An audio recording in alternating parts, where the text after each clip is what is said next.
மாணவ நண்பர்கள் அனைவருக்கும் வணக்கம். நான் உங்கள் பொன்வேல் பாண்டியன். இந்த பதிவில் நம்ம பார்க்க போகிறது ஆஸ்கார் விருது. சரியா? இந்த ஆஸ்கார் விருது அப்படிங்கிறது பார்த்தீங்கன்னா முதல் முறை வழங்கப்பட்ட ஆண்டு 1929ஆம் ஆண்டு 1929. சரியா? இந்த விருது எங்கு வழங்கப்படும் சொல்லி பார்த்தீங்கன்னா அமெரிக்காவின் லாஸ் ஏஞ்சல்ஸ் நகரில் அமைந்துள்ள த டோல்பி தியேட்டர். இங்கு தான் இந்த விருது பார்த்தீங்கன்னா சினிமா துறைக்கான ஒரு உயரிய விருதாக வழங்கப்பட்டு வருகிறது. சரிங்களா? 2026ஆம் ஆண்டிற்கான இந்த விருது சமீபத்தில் அறிவிக்கப்பட்டுள்ளது. இதில் பார்த்தீங்கன்னா ஒன் பேட்டில் ஆஃப்டர் அனதர் அப்படிங்கிற திரைப்படமானது பார்த்தீங்கன்னா மொத்தம் 6 ஆஸ்கார் விருதுகளை வென்று குவித்துள்ளது. சரியா?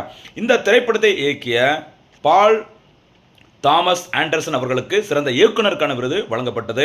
அதே மாதிரி சிறந்த நடிகருக்கான விருது பார்த்தீங்கன்னா மைக்கேல் ஜோர்டான் அவர்களுக்கு சின்னர்ஸ் அப்படிங்கிற திரைப்படத்திற்காக நடித்ததற்காக சிறந்த நடிகருக்கான விருது வழங்கப்பட்டுள்ளது. சரியா?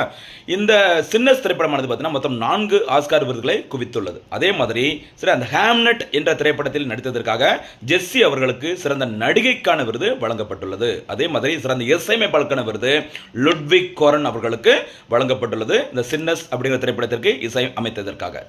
இதுதான் முக்கியமான இந்த தகவல்கள். இன்னும் நிறைய கேட்டகரி இருக்குது இந்த ஆஸ்கார் விருதுல. ரொம்ப முக்கியமான மட்டும் நம்ம சொல்லிட்டு இருக்கோம். சரியா? இன்றைய பதிவிற்கான கேள்வி, எந்த திரைப்படம் 2026ஆம் ஆண்டிற்கான ஆஸ்கார் விருதுகளில் 6 விருதுகளை வென்றது? இதற்கான பதிலை கரெக்டாக கமெண்ட்ல சொல்லுங்க. நன்றி.